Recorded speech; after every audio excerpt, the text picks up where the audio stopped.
Hello and welcome to Live Parkinson's, Live an Exceptional Life. I'm your host, Chris Custenbotter, and I've been living an exceptional life with Parkinson's for the past 15 years. The mission of this podcast is to help as many people as possible living with Parkinson's to lead a great quality of life. Now, today we're diving into something that affects every single one of us living with Parkinson's, yet it rarely gets the attention it deserves. Picture this.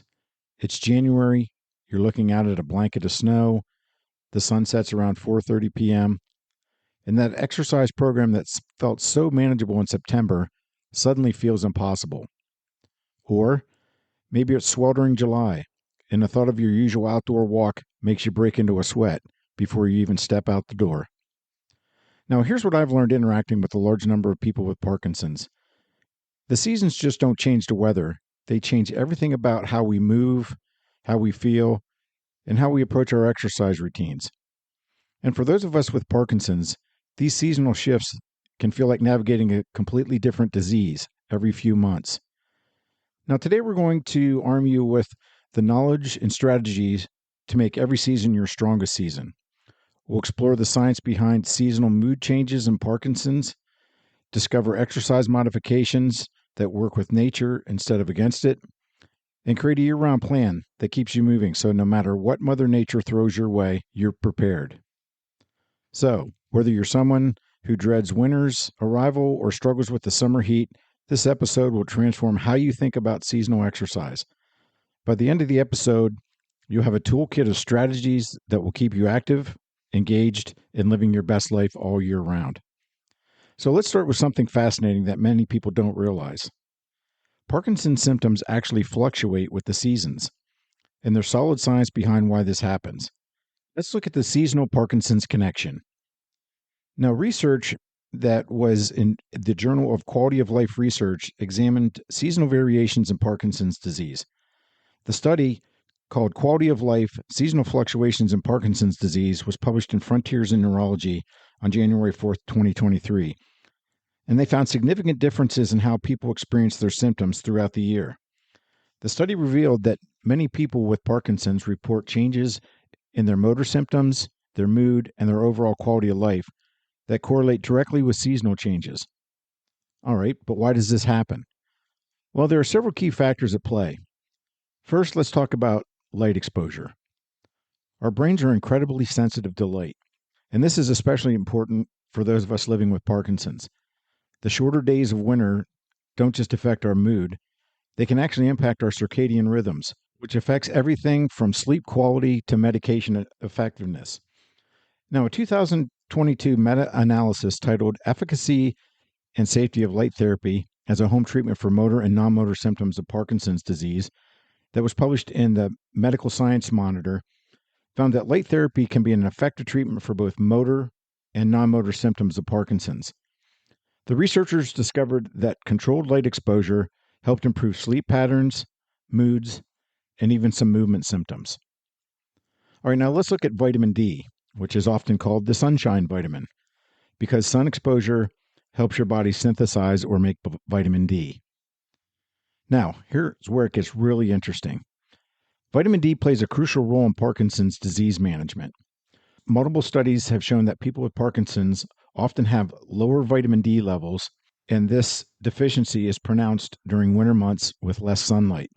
Now, in a 2020 comprehensive review entitled A Review of the Relationship Between Vitamin D and Parkinson's Disease Symptoms, published in Frontiers in Neurology, the researchers found that adequate vitamin D levels may help protect dopamine-producing neurons and could potentially slow disease progression. In addition, they found that people with higher vitamin D levels reported better mood, improved sleep, and enhanced exercise tolerance. All right, so now let's address the elephant in the room, as the saying goes, and look at seasonal affective disorder, or SAD. While anyone can experience SAD, people with Parkinson's are at a particularly high risk. We already face higher risk of depression. In fact, studies show that up to 50% of people with Parkinson's experience depression at some point.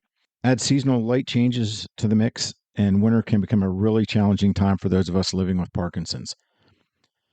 Now, the Johns Hopkins Medical Center reports that regular exercise is one of the most effective treatments for seasonal mood changes. with research showing that 20 minutes of exercise 3 times per week, which is very doable, can be as effective as an antidepressant medication for some people. So again, that's 20 minutes of exercise 3 times per week. Now, all this is interesting, but what does it mean in practical terms? Well, that's a great question. Well, here's what makes all this particularly relevant for Parkinson's. There's a powerful cycle here that we need to be aware of. When we exercise less due to seasonal challenges, our mood often drops. And when our mood drops, we're less motivated to exercise. And when we exercise less, our Parkinson's symptoms often worsen, creating a downward spiral. But here's the good news. We can flip the cycle in our favor. So by understanding how seasons affect our body and we plan accordingly, we can maintain consistent exercise habits that support both our physical and mental well-being year-round. So the key insight from all this research is that seasonal exercise planning isn't just a nice to have, but it's essential for optimal Parkinson's management. So when we adapt our routine to work with seasonal changes rather than against them, then we set ourselves up for success. Okay, now we've looked at the science of the seasons and Parkinson's. Now let's begin our journey of exercise through the different seasons, and let's start with spring. Why spring?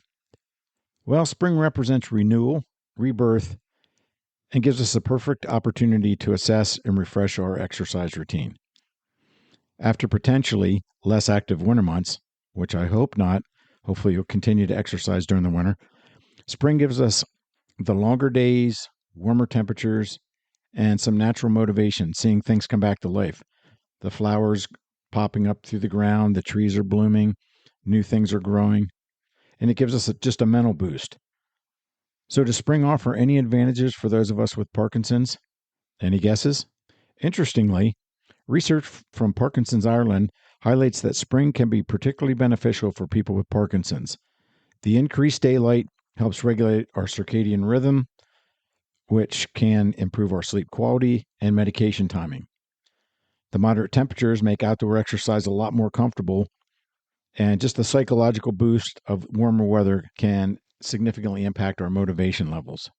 Now, I know from personal experience that I'm more motivated to exercise outside in the spring, whether it be walking, biking, or one of my favorite activities, which is fly fishing. And springtime is a perfect time for that. I'm always ready to go and move and be as active as possible when the weather's really nice outside, and hopefully you are as well. All right, now let's look at some of the spring exercise strategies to help us stay active and mobile. And let us start off with gradual reactivation protocol. Now that sounds pretty technical, but what does it mean? Well, it means that if you're less active in the winter, you want to resist the urge to jump back into intense exercise immediately. Now, remember I always give the example of the tortoise and the hare. Steady and slow wins the race. So when you're just starting out from winter, if you haven't been doing very much and it's nice outside, you don't want to go full tilt and then you're so sore and you have issues that you stop exercising. So what you want to try to do is start with 50 to 60% of your previous exercise intensity and then just gradually increase by 10% each week.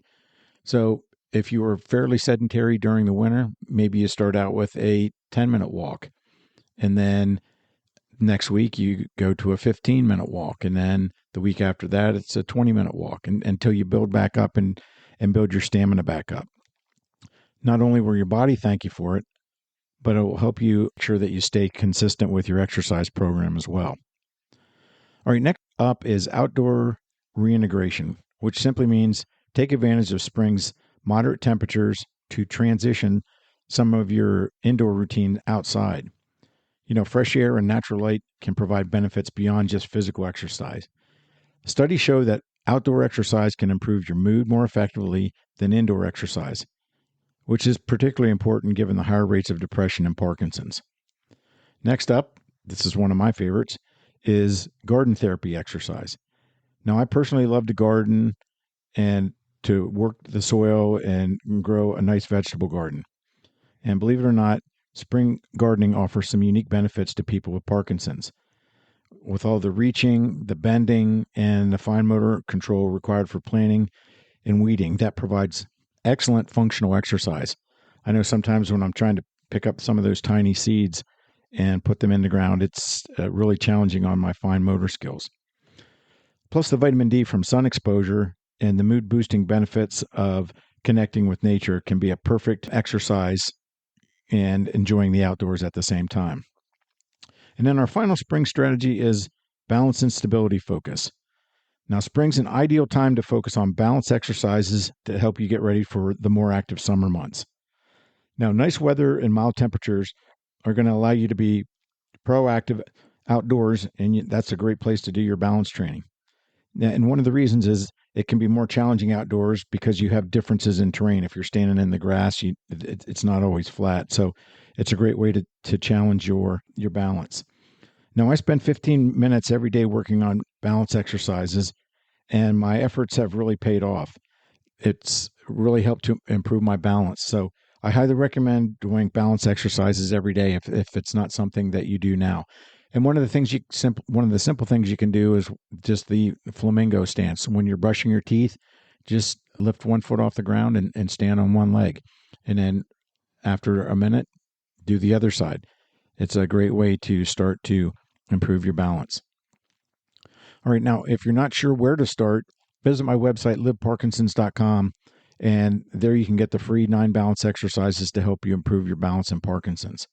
Remember to use a spotter or something stable when you're first setting out, and make sure that you get approval from your doctor first.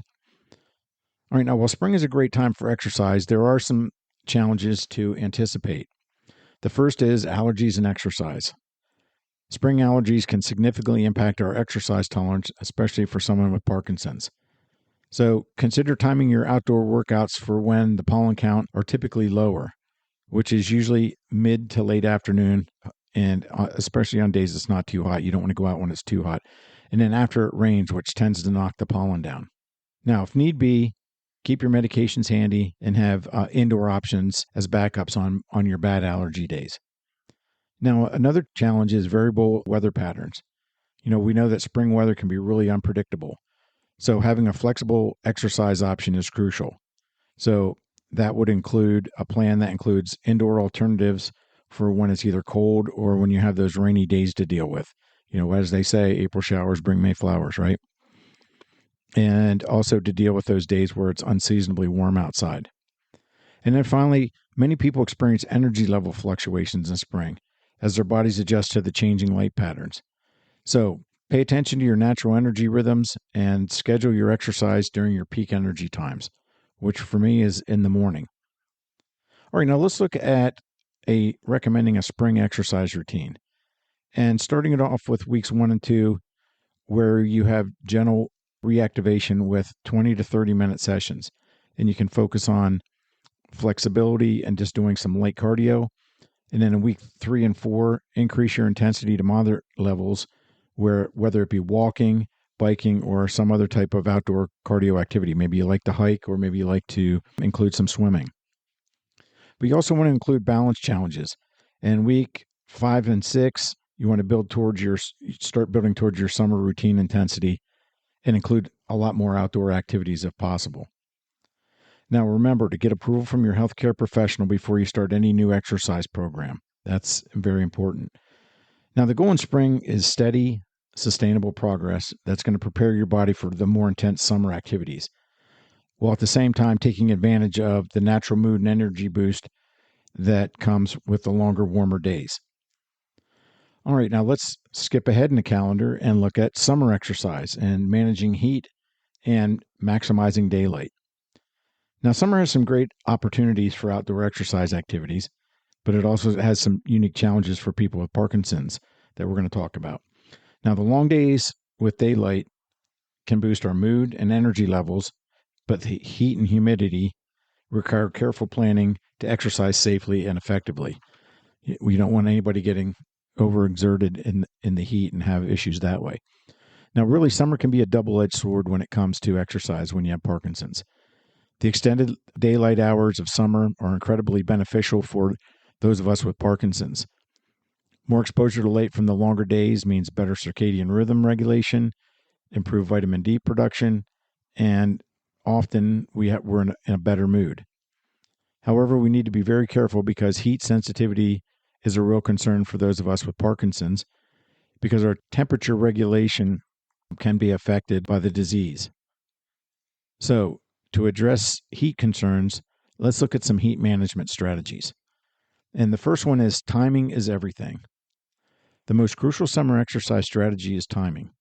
Don't try to be a hero or push yourself during the heat of the day because you're going to set yourself back and you may have additional issues from heat exhaustion or heat strokes. So plan your outdoor activities for either early in the morning before 10 a.m. or in the evening after 6 p.m. when the temperatures are cooler and UV exposure from the sun is reduced. Now, research shows that our core body temperature is naturally lower in the early morning, making it an ideal time for intense exercise in the early morning. Number 2, be sure to have a hydration strategy. People with Parkinson's may have altered sweat responses, making hydration even more critical.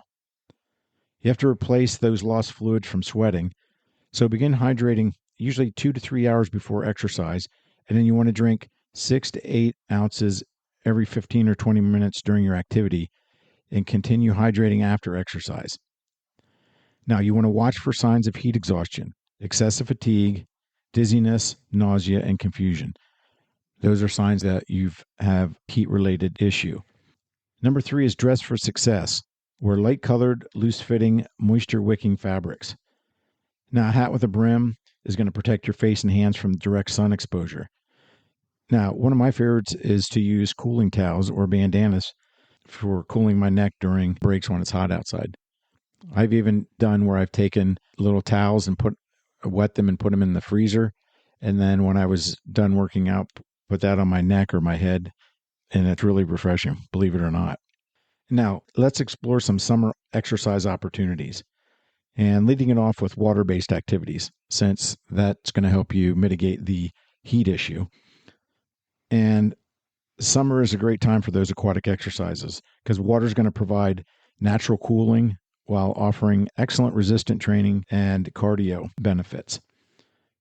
Things like pool walking, water aerobics, or swimming can give you a full body workout without overheating. Now, another summer strategy is to exercise outdoors in the early morning. Take advantage of cooler morning temperatures for cycling, going for a walk, hiking, or maybe even some outdoor Tai Chi to help with your balance and flexibility. The sky's the limit, so, try out a lot of different things. The combination of fresh air and natural light and moderate exercise can set a positive tone for the day. Now, if you live in an area where it's really hot in the early morning, then another strategy is an indoor climate controlled plan. Now, this could include you go into a shopping mall and do walking. I've seen people do that, indoor swimming pools, or just go to your air-conditioned fitness center, and that'll help you stay consistent with your exercise. So don't be afraid to walk inside. I mean, I've seen a lot of people do it. So I know on really hot days, and it's too hot to go outside, I try to take advantage of all the indoor activities that I can. And then finally, try to maximize your vitamin D production. Summer offers the best opportunity for natural vitamin D synthesis because of the long days. So try to get 10 to 15 minutes of sun exposure on your arms and legs, ideally before 10 a.m. or after 4 p.m. when the sun is less intense. This is going to give you vitamin D benefits without excessive UV exposure. Now remember, people with Parkinson's often have lower vitamin D levels, making catching those sun rays really valuable. Now, just like spring, exercising outdoors in the summer comes with some challenges as well. And let's talk about some of those challenges. First up is heat-related fatigue. Heat can exacerbate Parkinson's fatigue. Be sure to listen to your body and be willing to reduce the intensity or duration of your workout, especially on hot days. If you feel like you're getting overheated, stop. Drink plenty of fluids to rehydrate and get to a cool place. If you're still feeling heat-related symptoms, it's important that you call your doctor immediately and get yourself checked out so that the issue doesn't exacerbate and become worse. So don't try to push yourself in the heat because that can, again, lead to more serious issues. So consider breaking exercise into shorter, more frequent sessions rather than one long workout. Now, another issue to keep in mind is medications. Some Parkinson's medications can affect your temperature regulation or increase your sensitivity to the sun. So you want to ask your healthcare provider about any necessary precautions or timing adjustments that you may need for your summer exercise. And then finally, sleep disruption. Longer daylight hours can sometimes disrupt our sleep patterns. So if you're exercising outdoors in the evening, try to finish at least 2 to 3 hours before bedtime to allow your body temperature to normalize. All right, now let's provide a summer framework that you can tailor to your needs. First, exercise before 10 in the morning or after 6 p.m. when it's cooler. Second, make sure you prioritize hydration. So before, during, and after physical exercise. Third, remember to have indoor alternatives ready on extremely hot days. And again, that could be walking in the mall.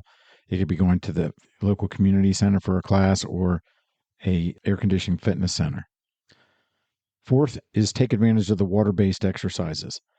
Opportunities where you can get a great workout in an aquatics fitness class. Now, I personally participate in 3 different water classes. One's called a tone and flex. The other one's water in motion, which is a lot more cardio. And the third one is a deep water class. Now, they're a great workout and you get to exercise with other people. Plus, as an added benefit, it keeps you cool. And then finally, take advantage of summer's extended daylight hours for mood and energy benefits. So in short, summer exercise is all about working with the season's natural rhythms while respecting your body's limits. Remember, don't push yourself because the heat can really present some issues. Just like the circle of life, it's time to move to our next phase of our Parkinson's exercise program, and that is the fall. As most of you know, fall is a season of transition. It can be either very hot, especially in September on some days, and cool and crisp on others. Now, fall is a time of year for people with Parkinson's that they should start to prepare both mentally and physically for the challenging winter months that are coming ahead. Now, the key to a successful fall exercise plan, because you need to make gradual adaptations rather than making abrupt or major changes. So, in the fall, as daylight hours begin to shorten and the temperatures begin to cool down, many people with Parkinson's start to notice subtle changes in their energy levels and mood. So there's no reason to fight these feelings, just go with the flow.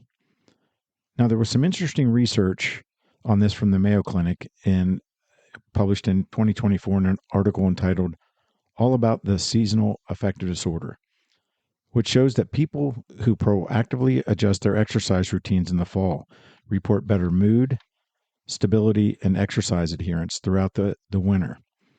So the key is to make gradual adjustments rather than waiting for the weather to force sudden changes.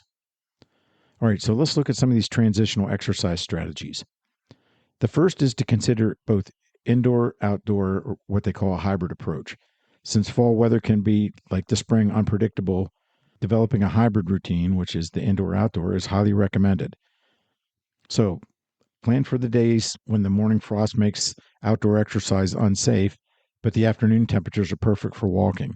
So be prepared with a hybrid plan that's going to help you stay consistent. Next is light preservation techniques. So as the daylight hours decrease, you want to maximize your light exposure through your exercise timing. You want to schedule your outdoor activities during peak light hours, typically between 10 a.m. and 2 p.m. in the fall.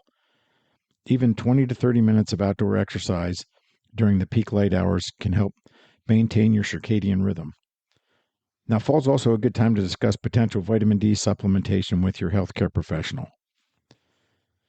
Now, as natural synthesis decreases with shorter days and cooler weather, maintaining adequate vitamin D levels helps with your mood, your bone health, and your overall Parkinson's management. All right, the weather's cooling down in the fall. What are some fall-specific opportunities that we can take advantage of? And let's start with one of my personal fall favorites, and that's what they call leaf peeping walks. What's leaf peeping? Well, it's visiting wooded areas to look at the beautiful fall colors of the leaves. So it might be walking on a nature trail. It might be going to the woods and finding an old logging trail that you can walk on, walking down along a river. It's just using nature's beautiful fall colors as a good motivation for a walking routine.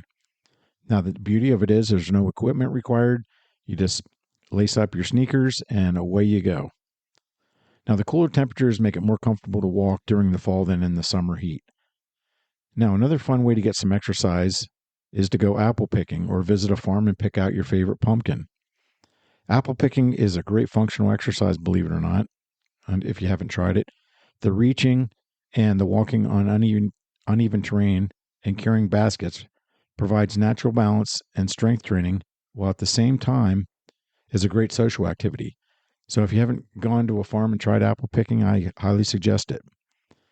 All right, now next up, while not being a favorite activity, it's a great exercise, and that's leaf raking and yard work. And one of the reasons is raking provides really good cardiovascular exercise, and it's going to work multiple muscle groups. It's your arms, your back, your legs, your core. But just remember to take frequent breaks if you're raking a large area. That way you don't overexert yourself, and then also your back will thank you for it.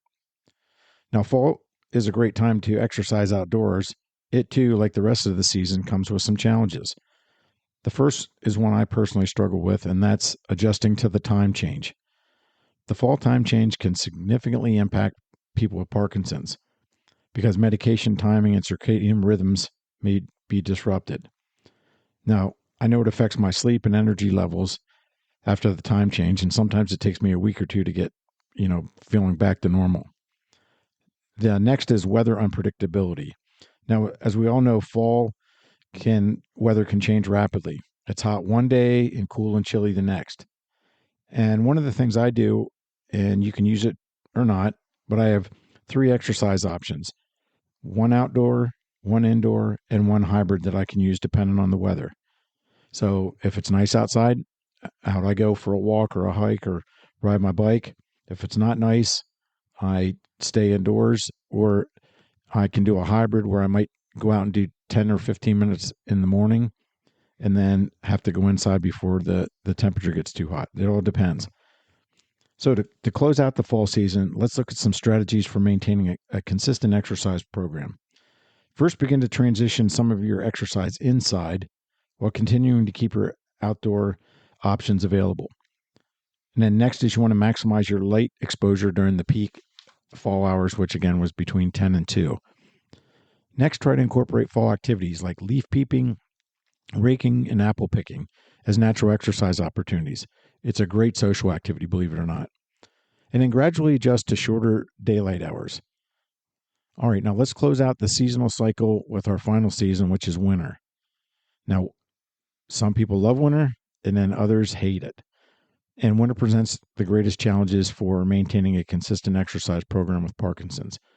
But it also offers some unique opportunities if you plan ahead. Now, keep in mind that winter routines may look completely different from your summer exercise activities, and you know what? That's perfectly okay. Let's look at how winter can impact Parkinson's before we dig into planning and an exercise program for winter. Now, did you know that cold weather may intensify certain Parkinson's symptoms?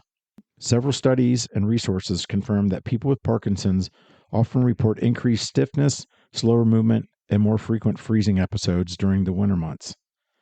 Now, according to my Parkinson's team, colder temperatures can worsen tremors and joint rigidity. The Parkinson's Foundation notes that freezing of gait becomes more prevalent in cold environments due to changes in sensory input and motor responses. And a summary from patients like me found that non-motor symptoms like fatigue and pain also intensified in winter, which can contribute to slower movement and decreased exercise tolerance. So as you can see, you need to take extra precaution when you're preparing for winter exercise. All right. So how does old man winter affect this Parkinson's more than the other times of the year? Well, there's really no simple answer, but several things come to mind. The reduced daylight hours can affect our circadian rhythms and our vitamin D production. Cold temperatures can increase muscle stiffness, and I know it does with me, and decreased activity levels can lead to deconditioning. Now, I know if I miss a week or 2 weeks of exercise because of illness or vacation, I get out of shape really quickly, and it takes me, a while to get back into shape. So I try to be very consistent with my workouts. Now, it's not all bad news. There is a silver lining. Research from the Parkinson's UK demonstrates that people who maintain consistent winter exercise routines report significantly better symptom management and mood stability. So, as we've always stressed, exercise is one of the major keys to keeping us moving. All right, let's take a look now at some winter strategies that we can use to keep feeling our best even when the weather's not. And let's start with light therapy. Believe it or not, light therapy has emerged as a powerful tool for winter Parkinson's management.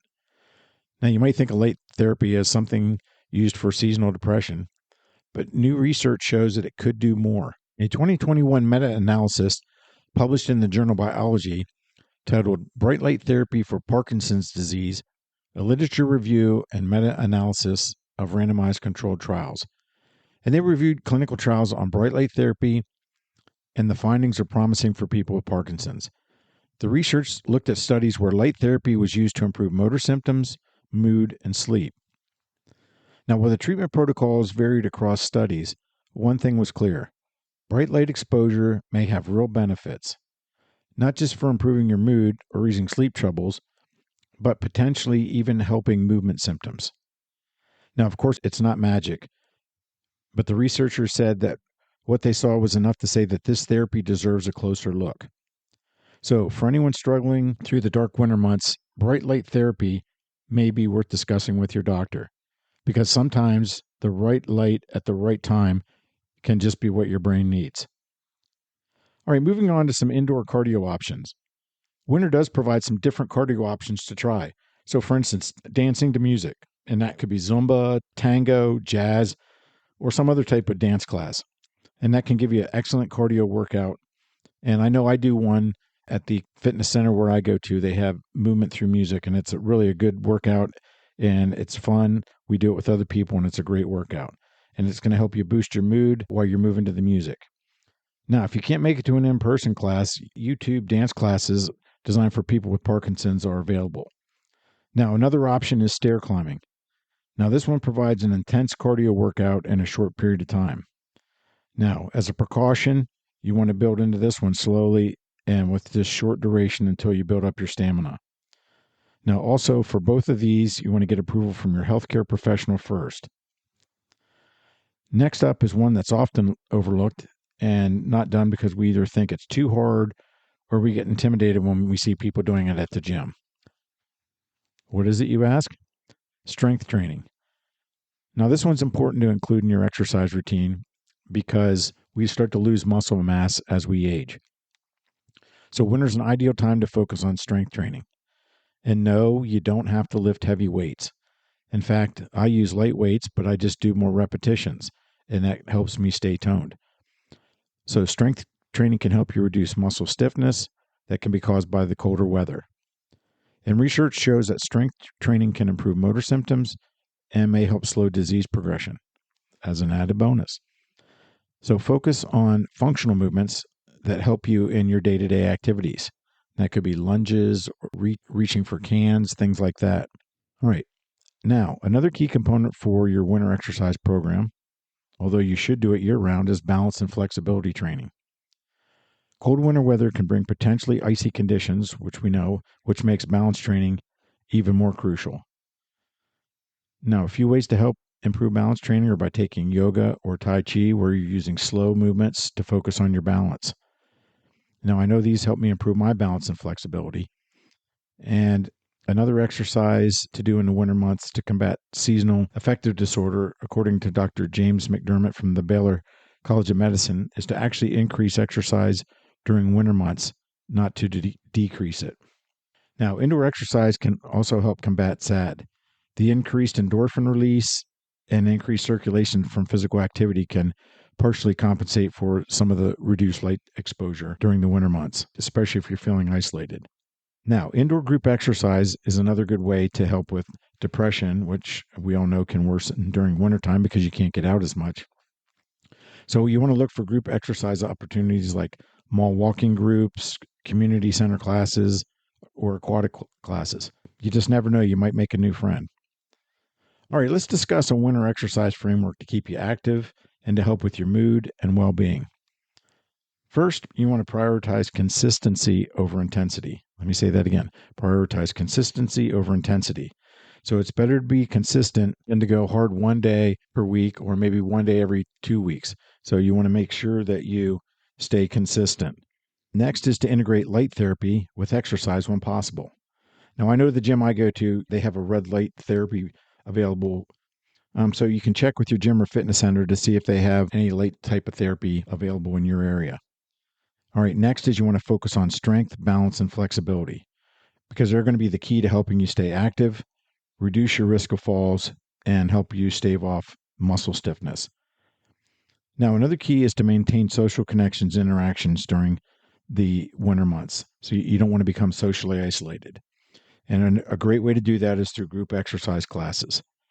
Just remember, it's all about consistency. Now, remember, winter exercise success isn't about maintaining summer performance levels. It's about staying active and maintaining a good mood and building a good base that you can build on for the spring. All right, now it's time to put together a seasonal exercise blueprint. And let's face it, Parkinson's doesn't take a season off, and neither should your exercise program. But here's the key. That doesn't mean it's a one-size-fits-all workout for all 12 months. Why? Well, your body, your energy, and even your mood shift with the seasons. So let's build a fitness calendar that moves with our lives. And let's talk about your 4-season fitness calendar. Now, we want to forget the calendar hanging on the wall or your refrigerator because your seasons might run from November to March or July to October. It all depends on the climate where you live and your personal energy levels. So our plan should summarize what we talked about. In spring, we want to rebuild our stamina after winter. So we want to reintroduce outdoor exercise gradually, which would include walking, cycling, gardening. And then as we roll into summer, then we can continue to build on our spring exercise gains, take advantage of the sunshine and vitamin D, and remember to stay hydrated and cool. Try to do your walking, hiking, cycling in the early morning or late in the day to help prevent heat-related issues. Then in the fall, as the weather cools, we want to stay consistent with our summer activities and, if possible, start some light therapy as the days grow shorter. And then finally, in winter, you want to shift your focus to maintenance and mood support and make your indoor workouts and social interactions your friend. All right, now let's talk about flexible exercise framework, what I like to call the 3-option rule. Each day, be prepared with at least 3 levels or types of exercise depending on the weather and how you feel. Your preferred is when the weather's great and your energy level is high. So go for that 45-minute outdoor walk. And then you have the modified. Maybe the weather's not so nice and neither is your energy level. So try a 30-minute indoor walk. You just want to stay consistent. And then finally is the minimum. Some days only call for a 10-minute stretch, and you know what? That's okay. So what you want to try to do is have 3 levels of exercise. Then try to keep a simple log of your seasonal exercises that's going to track your energy levels from month to month, your symptom changes based on the weather, which exercises feel best in each season, and your motivation and mood. This is going to help you plan what activities are best for you. And then finally, remember, it's consistency over perfection. Nobody's perfect, and neither should your exercise program. Now, I like to use the 80-20 rule. Aim for 80% consistency year-round, and that gives you grace for the rough days. So that gives you 20% of the days that you're not feeling well, but it's going to keep you progressing and moving in the right direction. Now, exercise is not just movement. It's your medication, it's a mood booster, and momentum all in one package. So as we wrap up today's exploration of seasonal exercise strategies, I want you to remember this. Every season offers opportunities for fun and unique exercises that are going to help you live your best life with Parkinson's. The key isn't fighting against seasonal changes, it's learning to flow with them. Some key takeaways to remember. First is that seasonal variations in Parkinson's symptoms are normal and expected. Research shows that understanding and preparing for those changes can significantly improve your quality of life throughout the year. Second, and I've said this several times, consistency is more important than intensity. A gentle winter routine done consistently is going to serve you a lot better then sporadic, intense workouts followed by weeks of inactivity. Third, light exposure, vitamin D levels, and mood management are just as important as physical exercise for your year-round wellness with Parkinson's. And then finally, flexibility and preparation are the best tools. Having multiple options and seasonal transition plans eliminate barriers and helps you maintain momentum and consistency.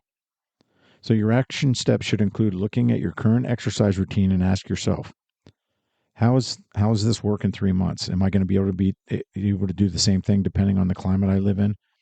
Now, if you discover potential challenges, start planning for those seasonal adaptations. Create a personal seasonal exercise calendar. Map out where you'll transition between seasonal approaches and what some of the equipment and support you might need. Now, I want to make sure that you have all the tools you need to implement the seasonal strategy successfully. So visit liveparkinsons.com and subscribe to the free monthly newsletter. Each month, we dive deep into the spotlight topic and provide research and medication updates, and also talk about upcoming webinars and meetings for you to attend. There, you're also going to find my free medication and symptom tracker, which is perfect for monitoring your symptoms and your exercise responses. And don't miss out on the 9 balance exercises for better balance with Parkinson's. Remember, balance training is crucial year-round. Now, if today's episode provided value on your Parkinson's journey, please consider supporting my mission to reach more people living with Parkinson's and help improve their quality of life.